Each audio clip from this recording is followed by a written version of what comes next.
iyo ndichasvika kowira netsitsi ndichamira namuponesi ndichawa nenyeredzi ndichawa nenyeredzi chiremba mumaneru zuwa rovira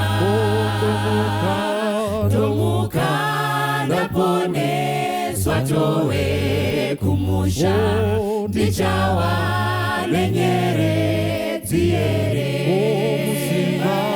musimba ratenzi ndoda kunamata siweze muwani wemweya nyeredzi yekupenya ingawe yangu pamusi unotisa kwazvo ndichawa nenyeredzi chiremba mumaneru zuwa rovira ndomuka ndaponeswa towe kumusha ndichawa nenyeredzi ndichafara kuona usu wa Jesu ndomupa rukudzo narini zvichandifadza mumusha wendarama kuti ndichawana nyeredzi ndichawa nenyeredzi chiremba mumaneru zuwa rovira ndomuka ndaponeswa towe kumusha ndichawa nenyeredzi ndichawa nenyeredzi chiremba mumaneru zuwa rovira ndomuka ndaponeswa towe kumusha ndichawa nenyeredzi Bambo aripo pamsewo iye wafa pamchinjiko asi anouya zvino mutora wakewo emnyango inkosi fikile emnyango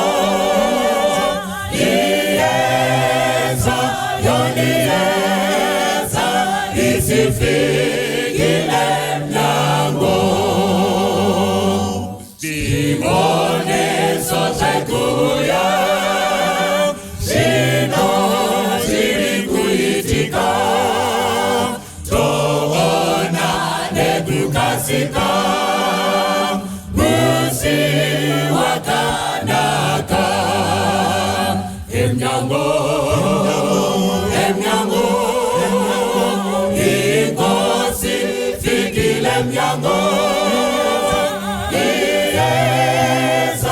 yonieza isifikile emnyango musana ngize pasipo uthi kusine nambuzo nakara mumponesiwo Sipo emnyango inkosi fikile emnyango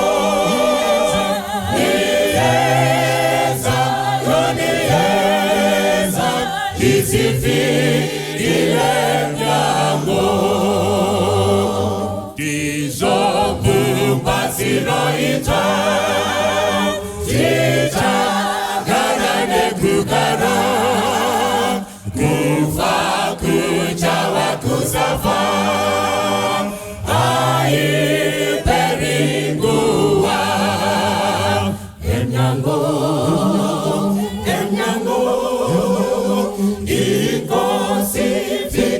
mnyango iyeza yoniyeza isifikile mnyango emnyango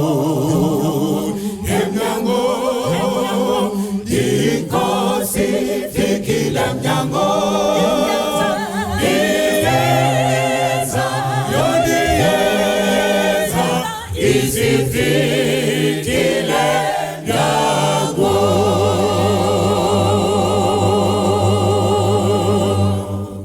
It'll be brighter, and when you meet the Lord is gonna get lighter. So have a nice day with Jesus. Have a nice day.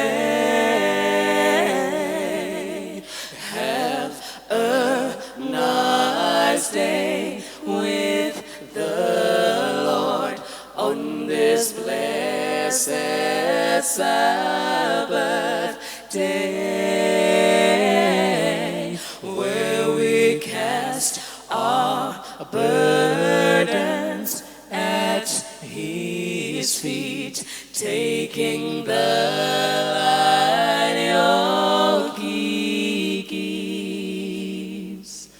This day has come, welcome each to rest you from your labor. Welcome each,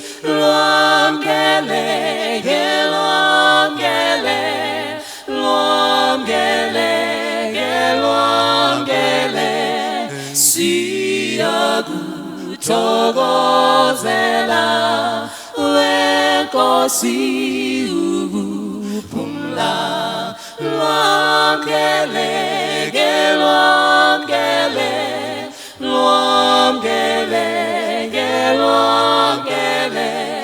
siyakuthokozela wenkosi ukuphumla, siyakuthokozela wenkosi ukuphumla, siyakuthokozela wenkosi ukuphumla, siyakuthokozela wenkosi ukuphumla, wenkosi ukuphumla, wenkosi ukuphumla.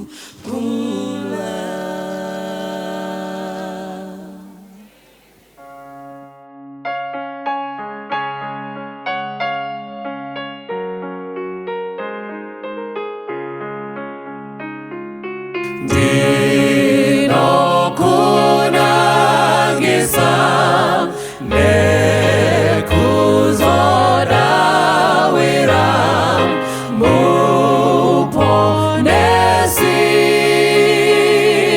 chinzwa indonamata mubvise zvitema,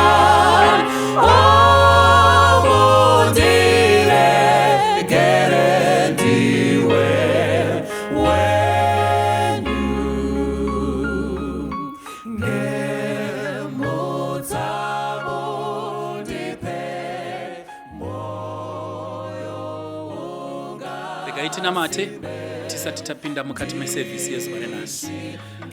Baba vedu vari kudenga, muzita raJesu, unganidzo yeshoko renyu ndeyazvokwadi. Mweya mutsvene wakatiitira basa iri. Nhasi tinoverenga nekunzwa shoko renyu. Chasimudza muranda wenyu kuti ataure kwatiri. Miraiwo naye mumuitire nyasha. Shoko richabva kwamuri richipfuura nepaari risvike kwatiri, risadzokera kwamuri risina charakabata sekureva kwenyu. Tiitirei nyasha, mubvise mweya wekumaka mharidzo, mutipe mweya wekugamuchira zvakanaka zvingatibatsira nekuropafadzwa nezita raJesu. Tanamata zita raJesu akatifira pamuchinjikwa wakamuka. Amen.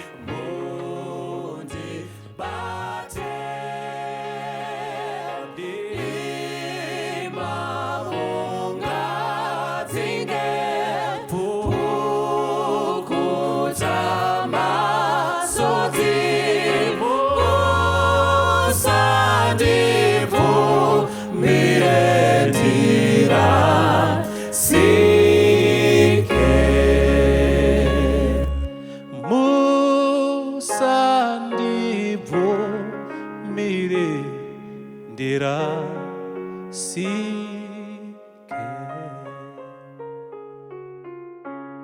kwaziva isangano raMwari muzita raJesu. Amen.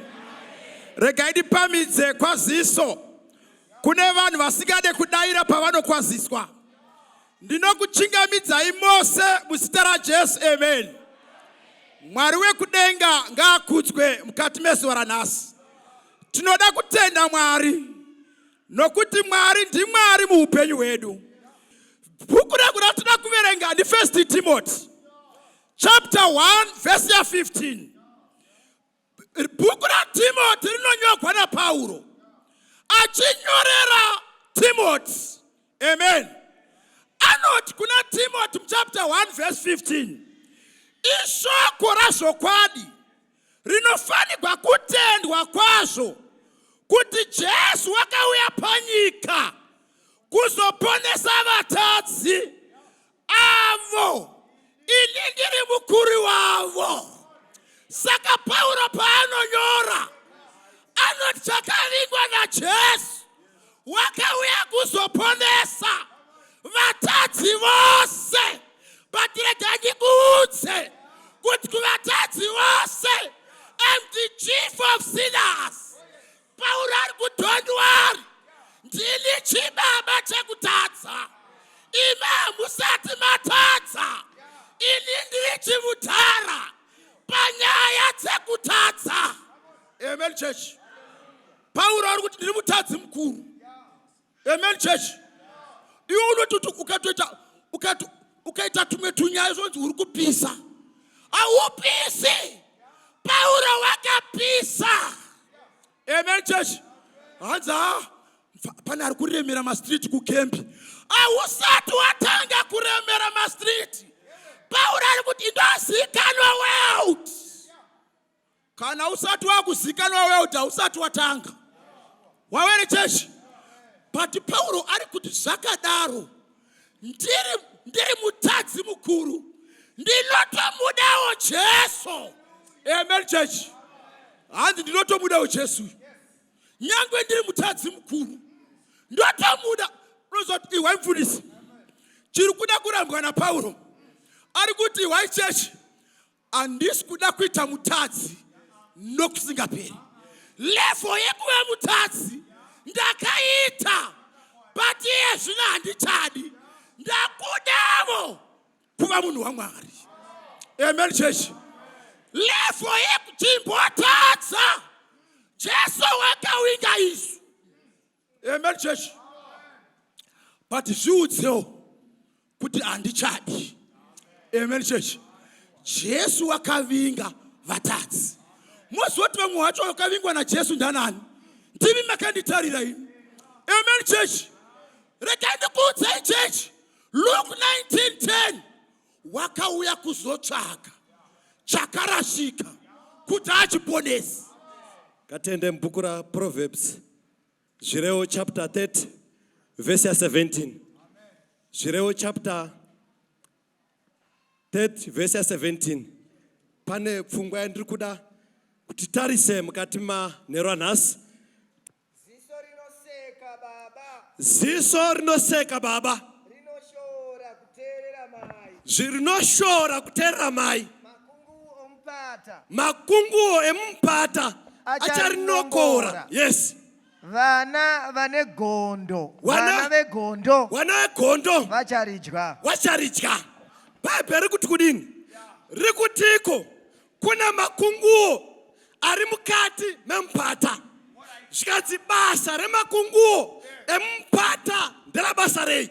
Zvikanzi nderakunokora maziso emajaya nemhandara wasingateereri wabereki. Saka mubvunzo unouya ndokutiko makunguo aya ndeapi? Zvikanzi Satani akakandwa panyika kuti aparadze vanhu vari panyika. Saka zvikunzi basa raSatani nderakugara panyika achibata vanhu vari panyika kuti vatadze kuteerera vabereki vavo. Saka ibasa remakunguo emupata kunokora maziso evanhu kuti vaone zvisingaonekwi. Nemhaka yei ndosaka tichifarira kuona pornography. Nemhaka yei takanokorwa maziso nemakunguo emupata. Bhaibheri rinobva ratiro pana mapisarema 37 7 verse 21 inoti wakarurama anokwereta achidzorera asi akaipa anokwereta asingadzoseri. Saka Bhaibheri kuti kudini? Rikuti iro munhu wose anokwereta asingadzoseri akaipa akanokorwa nemakungu emupata. Akanokorwa nemakungu emupata. Ukaenda mubhuku raMapisarema chapter 62 pavhesi ya 4 inobudisa pachena kuti wanorangana kuti wamuisire pasi paukuru hwake, wanoropafadza nemiromo asi mukati mawo achituka. Saka wakaita sewo, wakanokorwa nemakungu emupata. Ukamwati uchipedza wanoti atipedzera. Akanokorwa nemakungu emupata. Tiri pano zvedu nhasi kuti tigare pamabhiriji tisina zvatinoita, kunokorwa nemakungu emupata. Kubatwa nezvinodhaka kunokorwa nemakungu emupata. Saka Bhaibheri kuti iro pane makunguwo ari kurarama ari mupata. Basa rawo nderekunokora vanhu vaMwari kuti wabve pamberi paMwari. Zvikati Jesu akauya kuzoponesa chakarasika. Ukadzidza Bhaibheri mubhuku laLuka rinobudisa pachena kuti Jesu akuenda kunorayirwa pamuchinjikwa. Zvinonzi Herodhi naPirate wanga vasingaonani, but kuuya kwaJesu wakayanana. Wakayanana. Namhaka yei wakayananiswa naJesu wanga wakanokorwa nemakungu emupata. Bhaibheri rinoti kudini? Zvikanzi anovenga hama yake muurayi. Kana achivenga hama yako wakanokorwa nemakungu emupata. Saka Bhaibheri kuti iro Jesu anoponesa. Iro para Jesu upi rinoti ude Jesu uchivenga hama yako. Iro para Jesu upi raunonamata ushuya akadhakwa kucheche.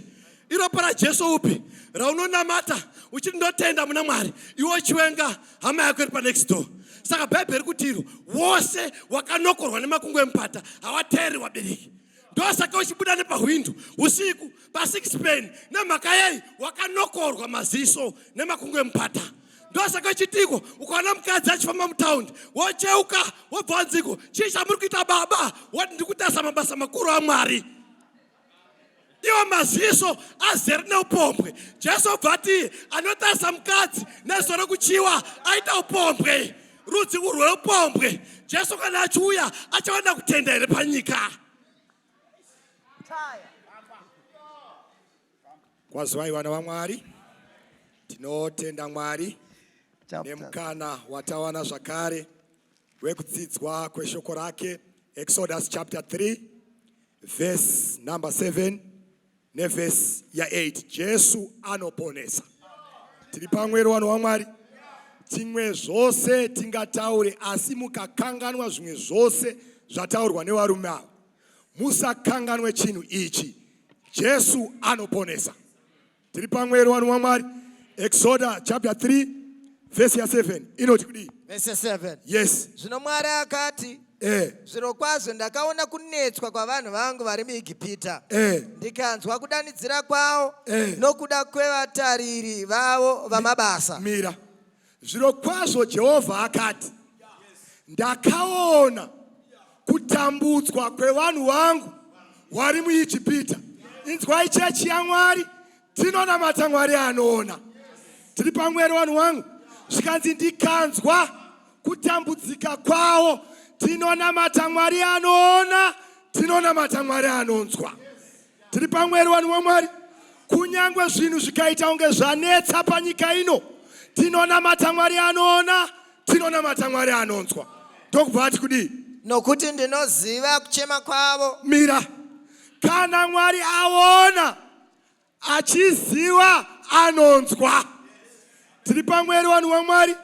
Munyika isisina tariro tina Mwari anonzwa. Jesu anoponesa. Tiri pamwero vanhu vaMwari. Ndokubva aita sei? Verse 15. Verse ya 8. Verse 8. Ndaburuka kuti ndivarwire mumaoko avaIgipita. Gara pasi. Tiri pamwero vanhu vaMwari. Zvikanzi naJehovha, ndaona kutambudzwa kwevanhu vangu uye ndinoziva kuchema kwavo. Mwari kana aona, anzwa, achiziva, anoburuka. Tiri pamwero vanhu vaMwari. Inzwai vanhu vaMwari. Josefa asati afa. Chapter 50 ya Genesis, verse ya 24. Josefa akadana hama zake. Akati warume ndofa. Asi Mwari achakubuditsai. Mubve pano muende kunyika yaakapikira Abraham, Isaac na Jacob. Josefa ndokufa. Ndokubva asasikwa paIjipita mfundisi nongo. Ndokubva wamuisa muchibhokisi.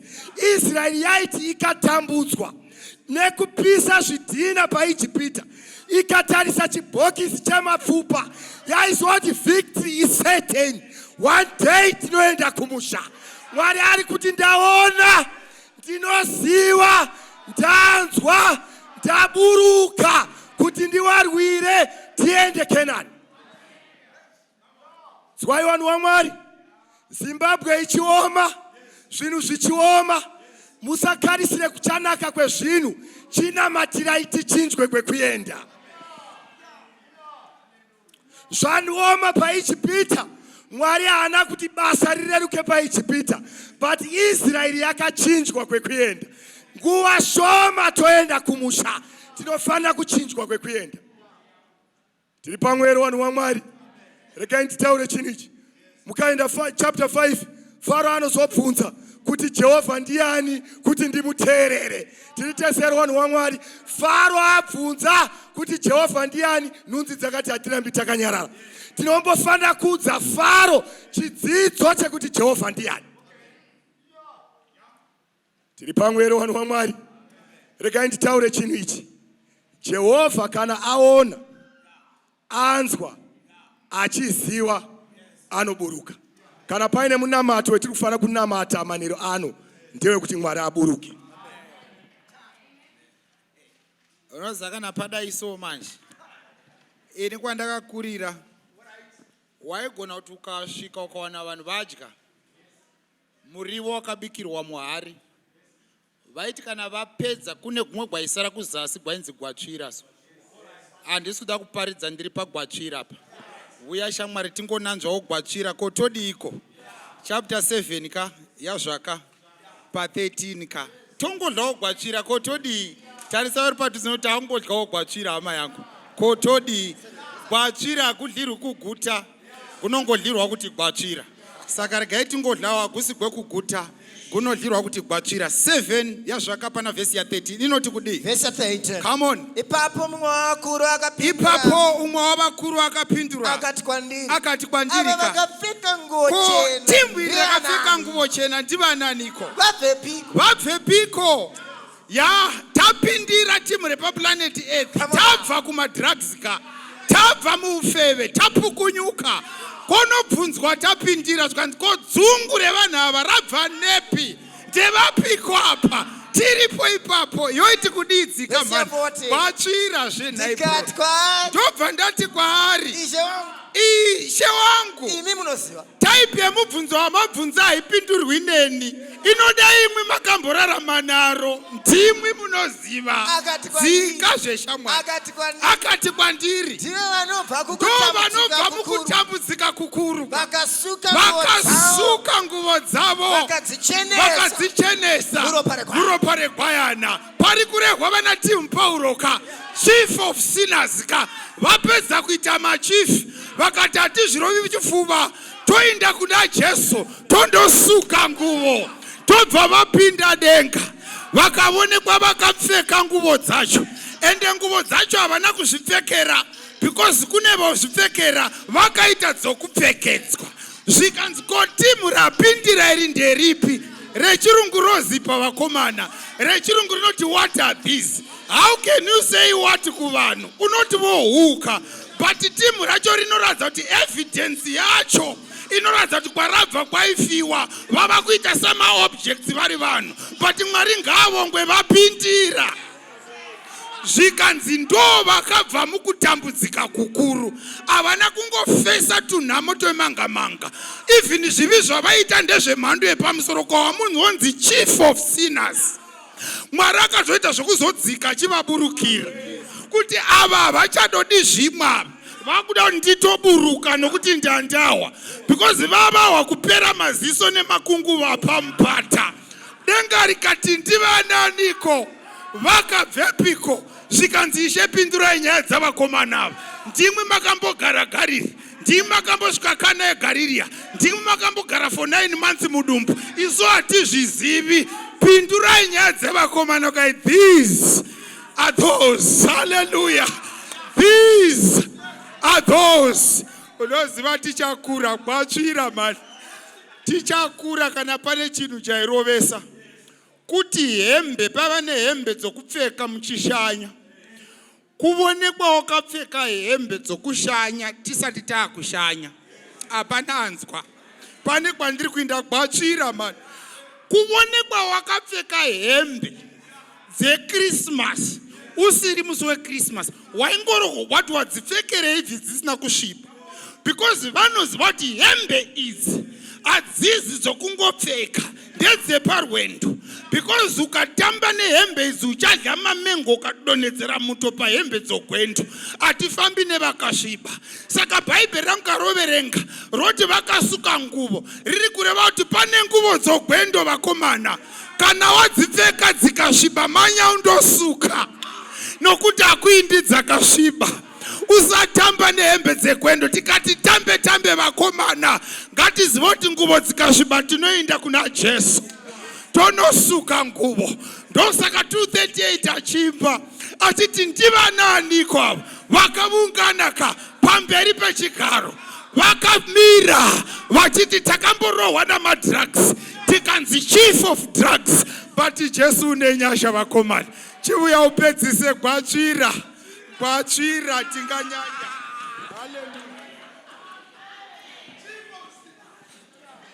Saka mukomana wekwedu anozoimba achiti chikwira pamusoro pegomo. Udza anogarako. Jesu anoponesa. Chienda pamapako pamapani. Kune vanhu vakaendako vakadyiswa bota nen'anga. Vakaenda vakadeketererwa vachidya 1 dzinza rese. Vachiunzirwa zvikwambo mumusha. Vakanzi gorera munozvirega ndogorera munofa. Ndokubva vaudzwa kunzi pakadzikwa booster paKalvari. Jesu anoponesa.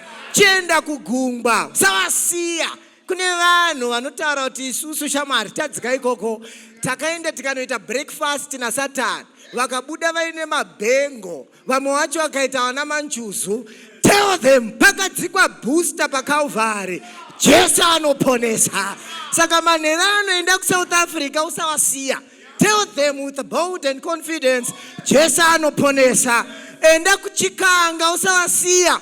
Tell them with confidence, Jesus is in the business of saving sinners. Saka usaita zvekutamba. Hakuna dzawakabika kana kupakura Jesu dzaasingazivi. Jesu anoponesa. Kune vanhu vane nharo nevhangeri remuchinjikwa. Upenzi kune wekuraswa, simba raMwari kune wekuponeswa. Rakachinja n'anga wakavaparidzi. Enda unovhunza bhoni ndiye testimony yekutanga. Rakachinja mhombwe dzikatanga kuparidza zvaJesu. Kanoiverenga inonzi mhombwe dzakachinjwa dzikaparidza muchato wadzisina kuexperienza. Jesu achachata nesangano rake. Ndaunoudza mbavha makaba pasi asi kana matendeuka mharidzo ichachinja. Muchaudza vanhu Jesu anoponesa. Ende paachauya haasi kungouyira mahara. Achauya kwete kuzoba vanhu asi kuzotora vanhu achienda navo kudenga. Jesus saves. Tinoita sekunge dambe maponesero ake haana kufanana neavanhu vanopromisa vanhu zvinhu zvavasingaiti. Nyika ino ukaitarisa inoita kunga yakafanana vanonamata nevasinganamati. Enda unovhunza Mozisi anokutaurira gore ranga kunofa. Anonzi enda pamusoro pegomo. Pane chinhu 1 chandoda kukuratidza. Pawakaenda paMiribha wakatadzira Mwari. Saka Satani akakuteya kuti usaponeswe. But there is one thing that I want to tell you. There is a Jesus who saves. Bhaibheri rangu rinoti Mozisi anotaridzwa Kenani. Zvinonzi paanoiona akaona vana vaIsraeri vachigara kwakasiyana siyana. But pandinoda panoti akaona gwayana richibayiwa. Ndokubva aona vatadzi vachiponeswa. Kandoiverenga inoti Mozisi anobvunzwa mubvunzo, anobvunzwa nzi wakuda kufa here, akati mbomirai ndoda unyatsoona. Zvikanzi shut up, just look. Anonzi akaramba akatarisa, mukomana achibatwa achiendwa naye kuKalvari. Zvinonzi Mozisi kuti nyaya iite right, ita zvekutofa ndokuti ione zvakanaka. Zvinonzi Mozisi afa pakaita fight pamutumbi waJesu. Zvinonzi paita fight pamutumbi waJesu. Zvinonzi Satani anonzi handikutuke, pane chausina kuziva. Pamakatadza paMiripa, Jesu akauya kuzomuponesa. Saka akatorwa akaenda naye kudenga. Ndokubva Jesu azouya panyika, the Mount of Transfiguration. Ndokubva Jesu amira ipapo achifanira kufa. Zvikanzi kudenga ndiani anga anosimbisa Jesu kuti nyika iponeseke. Zvikanzi torai Elijah yamakoma anoiziva, musasiya Mosi akafira paPisga. Bhaibheri rinoti akaenda akanomutora. Ndokubva adzika anoti kuna Jesu, takaenda kudenga nepay forward, saka ukasafa tinodzika. Sunga ushinge mukomana, kufa kwako kuponeswa kwavanhu. Ndokubva Jesu aroverwa, ndokubva azofa. Zvikanzi Mose hauna kuiona. Kana vanhu vaponeswa vachaimba gwiyo kwaMozisi negwayana. Jesu anoponesa. Kwira kumakomo kumapani, Jesu anoponesa. Dzika munzizi udza vanhu, Jesu anoponesa. Even pachikanga Jesu anoponesa. Ndoda kunamata noti Mwari tibatsire. Ndoda mundiponesa omani. Simukuru wa munouya. I want to be part of those who are going to be saved. Kandoiringa. Zvinonzi Uza akanobata areka. Ndokubva afira ipapo. Unoziona anoiringa Bhaibheri vanoti aida kubatsira Mwari. Aiwa. Hanzi chaakabatira areka akafa. Aiwa secret sin yaasina kuconfessa. There is no unconfessed sin that shall be forgiven before God. And ukanoiverenga aida kubatikira muzvinhu zvechechi asi asina Mwari wechechi. Sabatikira mune zvinhu zvechechi usina Mwari wechechi. Zvakakosha, achaponesa vanapo vakafa kuzvivi vakamuka muupenyu hutsauri muna Jesu. Ndiana da undijoina ndoda kuitawo BP manherano. I want to choose this Jesus who saves for the first time in my life. Chisumudza ruoko ripapo ndoda kunamata newe. Mwari wokudenga ukomborere shamwari. Mwari akuitire zvakanaka. Simudza ruoko rwako ndoda kunamata newe. Mwari wokudenga ukomborere. Mwari akuitire zvakanaka. Uye unamata chinokora shamwari. Regai tinamate. Baba vedu vari kumusoro kudenga, zita renyu ngarikudzwe mukudoka kwezuva, uye rirambe richikudzwa mazuva ose upenyu hwedu. Takudzidzai mukudoka kwezuva kuti imi hamuna kujairika, muri Mwari une rudo, muri Mwari unoda vatadzi, amukaunde zvavakaita, but munotsvaga moyo unorevesa navanhu vanouya kwamuri Mwari. Komborerai vasimudza mavoko vari kuti Mwari tine dzatakanyang'anya muupenyu, tine dzihombe dzatakabura, but matidzidzisa kuti imi munoponesa. Vakadai Mwari takunamatira divine protection. Rambai muchivachengetedza Mwari. Wakaipa uchiri kuvada kuvashandisa, but iye zvino vatizira kwamuri. Vamwe vacho vana vechikoro vanojamba majuraho vachienda kunoita zvisina basa. Vamwe vana vanoenda kumabasa, pavanenge vari kumabasa pane dzavanoita, but nekuti vasarenda manhere ano kuisa upenyu hwavo mamuri Mwari, musakanganwe vanhu vakadai Mwari. Vachengetedzewo Mwari, muvakomborere nekuti muri Mwari. Ndo munamato wedu pataakuparadzana. Iye zvino takuenda pakati pevhiki. Mwari mutiperekedze muvhiki iri. Kune zvakawanda zvinoitika, asi mugoenda nesu kumabasa, kuzvikoro, kumisika, kunotengesa. Taenda kunowaridza zvatinotengesa. Tibleseiwo Mwari. Ndo munamato wedu pataakuparadzana. Muzita raJesu tonamata, amen. Ndiani awo wanoungana pamberi pechigaro cha Mwari, vanokudza Jesu ne maropa engenye vari kupinda mu Jerusalem maja wasambwane maropa engenye vari kupinda mu Jerusalem maja ne maropa engenye wakadawira mzitara Jesu vamwe vavo vachiri vaduku vakanzwa tsitsi dzake nemaropa engenye vari kupinda mu Jerusalem maja vasambwane maropa engenye vari kupinda mu Jerusalem maja ne maropa engenye avo vakanzwa zvemadambudzo Jesu wakavapa runyararo kuzorora mumweya nemaropa engenye vari kupinda mu Jerusalem maja vasambwane maropa engenye vari kupinda mu Jerusalem maja ne maropa engenye vakaita mubasa Jesu vakanaku kana kwa kanaka vachafara narini ne maropa engenye vari kupinda mu Jerusalem maja vasambwane maropa engenye vari kupinda mu Jerusalem maja ne maropa engenye vaponeswa vamira panyanza chitema kufa zvese zvapera rufaro zvenarini nemaropa engenye vari kupinda mu Jerusalem maja vasambwane maropa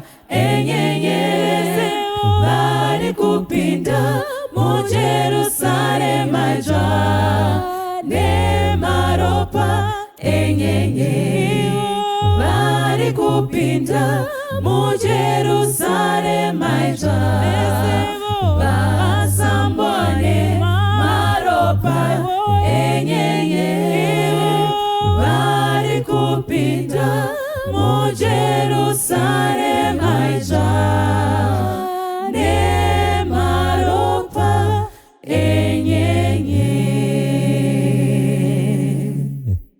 Rene pesco yominda ya sarane misumbu ya eva yese mobali che pace pu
ngingoma ngimi namhla yokuvula haleluya mina sengqomi ngomentsha yokudumisa ubusuku nemini ngoyivula uthi chimihli siyongena